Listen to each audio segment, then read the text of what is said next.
అన్నిటికన్నా అపురూపమైనటువంటిది స్నేహము అని చెప్తూ ఉంటారు. నిజమైనటువంటి స్నేహం దొరకటం అదృష్టంగా భావిస్తూ ఉంటాము మనం. కష్టం వచ్చినా నష్టం వచ్చినా ఆదుకునేది ఫ్రెండ్ ఒక్కడే.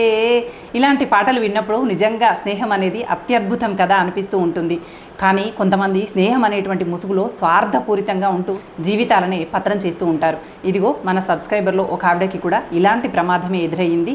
మరి స్నేహితులతో ఎలాంటి జాగ్రత్త వహించాలి, నిజమైనటువంటి స్నేహాన్ని ఎలా గుర్తించాలి, స్నేహాన్ని ఎంత పరిధిలో ఉంచుకోవాలి, లేదంటే సంసారాలే పతనమయ్యేటువంటి పరిస్థితులు ఎలా ఏర్పడతాయి అనేటువంటి అంశాన్ని నేటి వీడియోలో చర్చించుకుందాము. Welcome to Keerthi creatives. నేను మీ కీర్తనారెడ్డి. స్నేహం ఎంత అద్భుతమైనటువంటి పదమో కదా. నడక నేర్చుకున్న దగ్గర నుంచి పక్కింటి వాళ్ళతో స్నేహం చేస్తాము, బడికి వెళ్ళిన దగ్గర నుంచి మన క్లాస్లో ఉన్నటువంటి వాళ్ళతో స్నేహం చేస్తూ ఉంటాం. అలా పెరుగుతున్న కొద్దీ వివిధ దశల్లో వివిధ సందర్భాలలో చాలామంది స్నేహితులే మనకు తయారవుతూ ఉంటారు. అయితే అందులో కొంతమంది మాత్రమే నిజమైనటువంటి స్నేహితులుగా మిగులుతూ ఉంటారు. అలా నిజమైనటువంటి స్నేహం దొరకటం అనేది అదృష్టం అనే చెప్పాలి. అయితే కొంతమంది నిజమైనటువంటి స్నేహంగా నటిస్తూ మన జీవితాల్ని అతలాకుతలం చేసి మన ద్వారా పొందాల్సినటువంటి ప్రయోజనాలన్నీ పొంది చివరికి మనల్ని తొక్కాలని చూస్తూ ఉంటారు. నిజమైనటువంటి స్నేహితులను ఎలా గుర్తించాలి, స్నేహితుల యొక్క పరిధి ఎంత మేరకు ఉంచాలి, లేదనంటే వాళ్ళలో ఉన్నటువంటి దురాశ, స్వార్థము, పేరాశ అనేవి మనల్ని ఏ విధంగా అతలాకుతలం చేస్తాయి అనేవి గనక పరిశీలిస్తే, మన సబ్స్క్రైబర్లో ఒకరైనటువంటి ఒక ఆవిడ తనకి స్నేహితులు ఉన్నారు. ఆ స్నేహితులతో చాలా చక్కగా ఉంటూనే అందరినీ చక్కగా నమ్మింది. తను పెళ్ళైన తర్వాత తన భర్తకి కూడా పరిచయం చేసింది. భర్త నెంబర్లు స్నేహితులు, స్నేహితుల నెంబర్లు భర్త, ఇద్దరు ఒకరికొకరు తీసుకున్నారు. ఇంతన స్నేహితులే కదా, పర్లేదులే అన్నట్టుగా ఈవిడ కూడా వాళ్ళని ఎక్కడ అడ్డు చెప్పలేదు. అందరూ స్నేహంగా ఉంటున్నారు. ప్రతి విషయాన్ని ఒకరితో ఒకరు పంచుకోవటం, ఇటు వెళ్దాము అటు వెళ్దాము అని చెప్పి మాట్లాడుకోవటం, ఇవన్నీ చేస్తూ ఉన్నారు.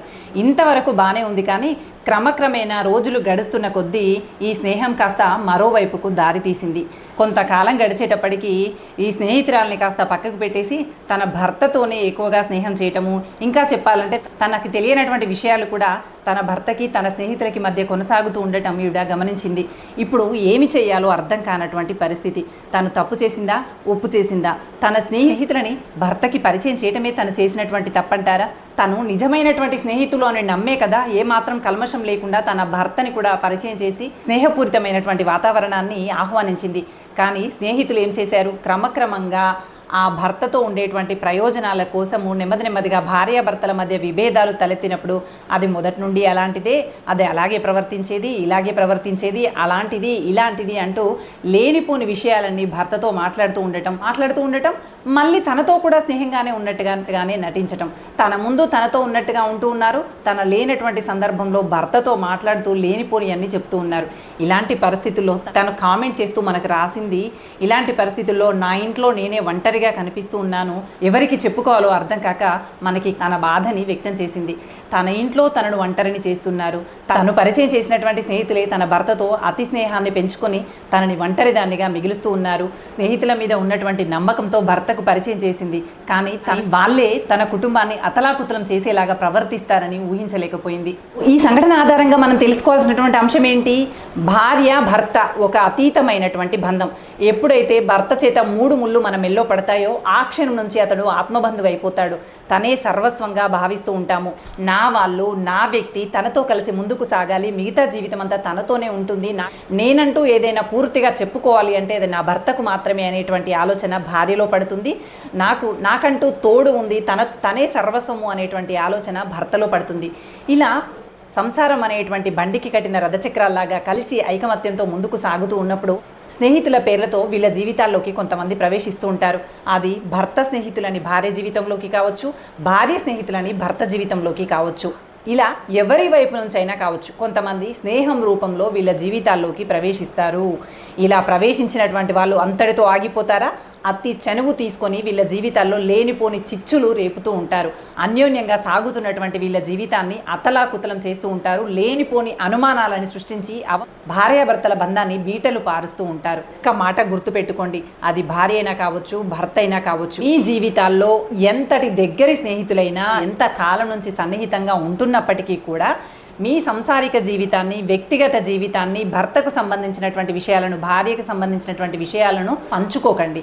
దయచేసి నా భార్య చాలా మంచిది, నా భార్య చాలా అందంగా ఉంటుంది అని చెప్పి మీరు స్నేహితుడైనటువంటి వాడితో పదే పదే మీ భార్య గురించి అధికంగా పొగుడుతూ కనపడితే అతడికి మీ భార్య పైన దురాలోచన పుట్టేటువంటి అవకాశం ఉంది. అలాగే భార్య తరపు ఉన్నటువంటి స్నేహితులు ఉంటారు కదా, వాళ్ళతో కూడా అతి చెనువుగా ప్రవర్తించాలని ఎప్పుడు అనుకోకండి. స్నేహమే కదా, ఏమవుతుంది, స్నేహం చేసినంత మాత్రాన పరిధులు దాటిపోతామా అనుకుంటారు. కానీ మనసు చంచలమైంది. మీరు భార్యాభర్తలుగా ముడిపడి ఉన్నారు. ఇద్దరు కలిసి ఒకే జీవితంలో ముందుకు సాగాలని నిర్ణయం తీసుకున్నటువంటి వ్యక్తులు మీరు. మీ భార్య స్నేహితులతో అతి చెనువు పాటిస్తే మీ భార్య చూసి ఎలా తట్టుకోగలుగుతుందో చెప్పండి. అలాగే భర్త తరపు స్నేహితులతో భార్య అతికంగా చెనువు ప్రదర్శిస్తే భర్త ఎలా తట్టుకోగలుగుతాడో చెప్పండి. దీన్నే పొసెసివ్నెస్ అంటాము. నా భర్త నాకే కావాలి, నా భార్య నాకే కావాలి అనేటువంటి భావనలో నిజమైనటువంటి ప్రేమ దాగి ఉంది. అది అతిగా మారితే అనుమానంగా మారుతుందే కానీ నా భార్య నాకే కావాలనుకోవటంలో స్వార్థపూరితమైనటువంటి ప్రేమ కనిపించట్లేదా మీకు? ఆ ప్రేమని చెరిపేసుకొని, ఆ ప్రేమను దాటుకొని మీరు ఎందుకు ఇతరులతో సన్నిహితంగా మెదలాలనుకుంటారు? ఇంత చక్కని సంసారంలో చిచ్చులు రేపుకుంటారు. అప్పటి వరకు మీరు ఆనందంగా గడిపినటువంటి క్షణాలన్నింటినీ మర్చిపోయి మీ భర్త ద్వారానో భార్య ద్వారానో మీ జీవితంలోకి ప్రవేశించినటువంటి స్నేహితుల మాటల్లో, స్నేహితుల సాంగత్యంలో ఆనందాన్ని వెతుక్కుంటారు. దేనికి? ఇలాంటి ప్రవర్తన మీ జీవితంలో మచ్చగా మిగిలిపోతుంది. భార్యాభర్తల మధ్య ప్రేమ అనురాగాలని తగ్గిస్తుంది అనేటువంటి విషయాన్ని మర్చిపోకండి. అలాగే మరో మాట ఏంటంటే, స్నేహితులని భార్యకి పరిచయం చేసినప్పుడు ఖచ్చితంగా పరిమితులు విధించుకోండి. పరిమితుల్లోనే ఉండేటువంటి ప్రయత్నం చేయండి. పరిమితులు దాటి స్నేహం అనేటువంటి పేరుతో అతి చనువు ప్రదర్శించారు అనుకోండి, అది మొదట బాగానే ఉంటుంది, కానీ క్రమక్రమంగా ఎలాంటి పరిస్థితులకైనా దారి తీయొచ్చు అనేటువంటి విషయాన్ని మర్చిపోకండి. ఇంటి విషయాలన్నీ చెబుతూ ఒకరి ఫోన్ నెంబర్లు ఒకరికి తీసుకుంటూ స్నేహితుడే కదా, స్నేహితురాలే కదా, ఇలాంటి ద్రోహం చేస్తాడా, అలాంటి ద్రోహం చేస్తాడా అనుకుంటూ ప్రతి విషయాన్ని వాళ్ళకి చేరవేస్తూ అసలు భార్యాభర్తల మధ్య గుట్టు అనేదే లేకుండా, భార్యాభర్తల మధ్య రహస్యమైనటువంటి అంశాలే లేకుండా ప్రతి విషయాన్ని స్నేహితుడు దగ్గరివాడు అంటూ అన్నీ చెప్పుకుంటూ వెళ్ళారనుకోండి, ఒకవేళ మీ ఇద్దరి మధ్య పొరపచ్చాలు ఏర్పడినప్పుడు ఆ పరిస్థితులు ఎలాంటి పరిస్థితులకైనా దారితీయవచ్చు. అలాగే ఆడవాళ్ళు తమ స్నేహితులని భర్తకి పరిచయం చేసేటప్పుడు కూడా ఖచ్చితంగా ఒక నియంత్రణ అనేది ఉండాలి, ఒక పరిధి అనేది ఉండాలి. పరిధి లేకుండా అతి చెనువును ఇస్తూ వాళ్ళు మాట్లాడుకోనిలే అని వదిలేశారనుకోండి, అది మొదట్లో మామూలుగానే మొదలవుతుంది, అది క్రమక్రమంగా ఏ వైపైనా దారితీయొచ్చు. ఇప్పుడు చూడండి, ఈ అమ్మాయికి ఏం జరిగింది, తన స్నేహితులే కదా అని బాగా నమ్మింది. క్రమక్రమంగా తన గురించే చెడుగా మాట్లాడుకునేటువంటి సందర్భాలను తీసుకురావడం, తన గురించే తన స్నేహితులే తన భర్త దగ్గర చెడుగా మాట్లాడుతుంటే ఆవిడ తట్టుకోగలుగుతుందా చెప్పండి? తన వ్యక్తిగతమైనటువంటి జీవితంలో స్నేహంగానే ఉండాలి తప్ప స్నేహం కాస్త తన పరిధిని దాటి అధికంగా వ్యవహరిస్తే భార్యాభర్తలు ఎలా ముందుకు వెళ్తారో చెప్పండి. భార్యాభర్తలు ఒంటరిగా వాళ్ళ జీవిత విధానాలు, జీవిత ప్రణాళికలు, వాళ్ళ ఉద్యోగానికి సంబంధించి, వాళ్ళ పిల్లలు, వాళ్ళ ఇల్లు, ఇలాంటి అంశాలను మాట్లాడుకునేటువంటి సందర్భాలలో కూడా ఇదిగో ఈ స్నేహితులకు సంబంధించినటువంటి చర్చ వేసుకోవటము, ఇదిగో ఈ స్నేహితులకు సంబంధించినటువంటి అంశాలు మాట్లాడుతూ గొడవకు దిగడం, ఇలా వాళ్ళ జీవితాల్లో రోజులు గడిచిపోతూ ఉంటాయి. వాళ్ళ సమయం అంతా మీ గురించే వెచ్చిస్తూ అనవసరమైనటువంటి వివాదాలతో ప్రశాంతమైనటువంటి వాతావరణాన్ని కలుషితం చేసేటువంటి అవకాశం ఉంటుంది. స్నేహితులుగా ఉన్నటువంటి ఎవరైనా గుర్తుపెట్టుకోండి, ఒకవేళ మీ పైన ఉన్నటువంటి విపరీతమైనటువంటి ప్రేమతో మీ స్నేహితుడో మీ స్నేహితురాలో మీకు అతి చెనువు ఇచ్చేటువంటి ప్రయత్నం చేసినప్పటికీ కూడా మీరు పరిధిలోనే ఉండేటువంటి ప్రయత్నం చేయండి. వాళ్ళు మీ పైన ఉన్నటువంటి అతి ప్రేమతోనో మీ పైన ఉన్నటువంటి అతి నమ్మకంతోనో ప్రతి విషయాన్ని మీతో పంచుకుంటున్నారు అంటే మీరు నిజమైనటువంటి స్నేహితులు అని నమ్మే కదా. అలాంటి వాళ్ళని తక్కువగా చేసి మాట్లాడటం, అలాంటి వాళ్ళని మీ స్వార్థం కోసం భార్యాభర్తల్లో చిచ్చులు రేపటం, అలాంటి వాళ్ళని మీకు ఉన్నటువంటి ఆకర్షణతో వాళ్ళిద్దరి మధ్య మీరు పానకంలో పుడకలాగా తయారవ్వటం, ఇదేమైనా సరైందంటారా? ఒకసారి ఆలోచించండి. అలాగే అంతా అవతలి వాళ్ళదే తప్పు అన్నట్టు కాదు, మనది కూడా కొంత తప్పు ఉంటుంది అనేటువంటి విషయాన్ని అర్థం చేసుకోండి. ఒక జీవితానికి కట్టుబడి ఉంటాము అనేటువంటి పెళ్లి ప్రమాణాలు చేసి పెళ్లి చేసుకున్నాము, అంతకన్నా అందగాళ్ళు, అంతకన్నా తెలివైన వాళ్ళు, అంతకన్నా ఆర్థికంగా స్థిరపడినటువంటి వాళ్ళు ఎలాంటి మనుషులో, ఎలాంటి స్నేహితులో, ఎలాంటి వాళ్ళైనా మన కంట కనిపించవచ్చు.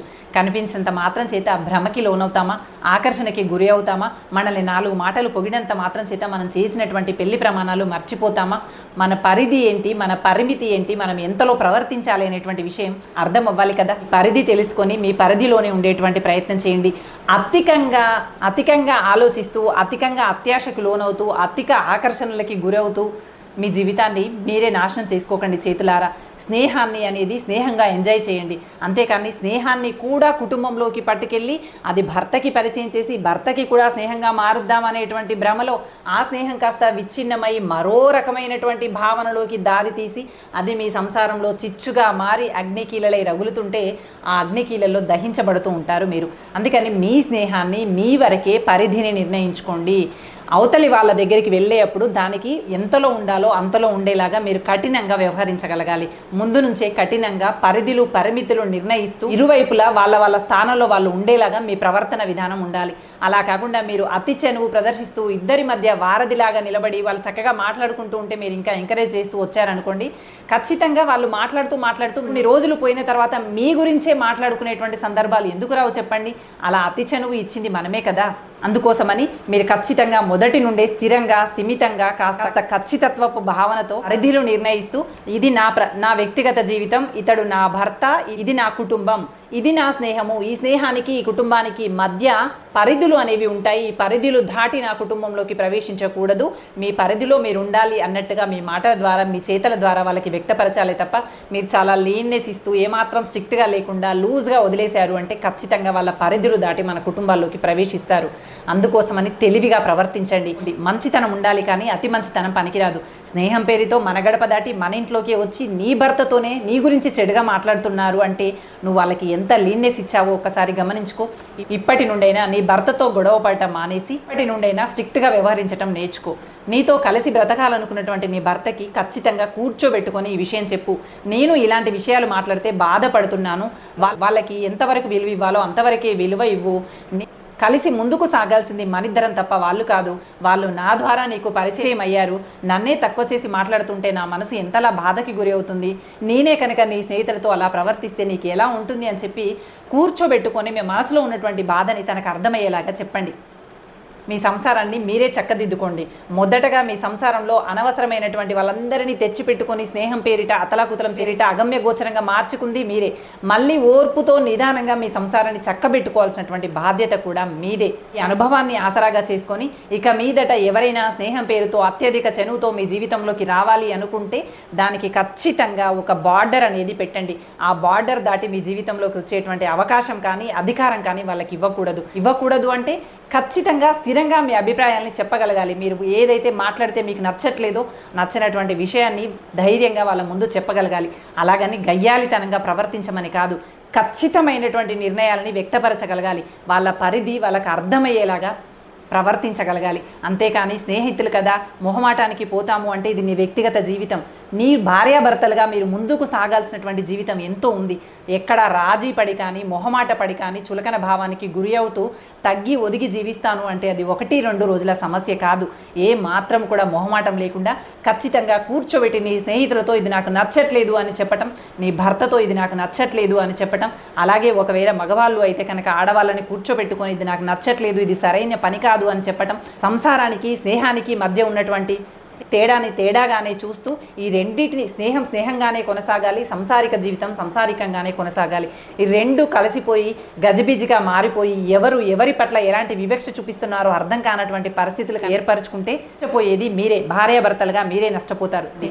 ఖాళీ సమయం దొరికితే మీరిద్దరే కూర్చొని మాట్లాడుకోండి, కుటుంబ ప్రణాళికలు వేసుకోండి, మీ ఇద్దరి మధ్య అన్యోన్యత ఎలా పెరగాలో ఆలోచించుకోండి తప్ప సమయం దొరికిన ప్రతిసారి ఆ స్నేహితుని పిలుద్దాము ఈ స్నేహితుని పిలుద్దాము అనుకుంటూ మీరిద్దరు గడపాల్సినటువంటి సమయంలో కూడా ఎవరినో తెచ్చి మీ జీవితంలో పెట్టుకుంటూ ఉంటే ఖచ్చితంగా జీవితంలో లేనిపోని సమస్యలు ఎదురయ్యేటువంటి అవకాశం ఉంటుంది. అందుకని స్నేహాలు అనేవి రకరకాలుగా ఉంటాయి. నిజమైనటువంటి స్నేహితులైతే వాళ్ళ పరిధి తెలుసుకొని మన ఏకాంతాన్ని మనకి ఇవ్వాలనుకుంటారు. మన గురించి మన ముందే కాదు మన వెనక చెడుగా మాట్లాడినా కూడా తట్టుకోలేరు. మన గురించి ఒక మాట తప్పుడుగా మాట్లాడినా నా స్నేహితురాలు అది కాదు, నా స్నేహితురాలు అలా చెయ్యదు, ఇలా మాత్రమే ఉంటుంది అని చెప్పగలుగుతారు. కానీ గోతికాడి నక్కల్లాంటి కొన్ని స్నేహాలు, స్వార్థపూరితమైనటువంటి స్నేహాలు భార్యాభర్తల మధ్యలో దూరటానికి ఏ మాత్రం సందేహించవు. వాళ్ళ స్వార్థ ప్రయోజనాల కోసం ఎలాంటి పనులకైనా సిద్ధంగా ఉంటాయి. ఈ విషయాన్ని గుర్తుపెట్టుకొని స్నేహితులని స్నేహితులని స్నేహితుల పరిధిలోనే వాళ్ళని వాళ్ళ స్థానంలోనే ఉంచండి. అతి చెనువును ఇస్తూ నెత్తినెక్కించుకొని సంసారంలో లేని సమస్యలు తెచ్చిపెట్టుకోకండి.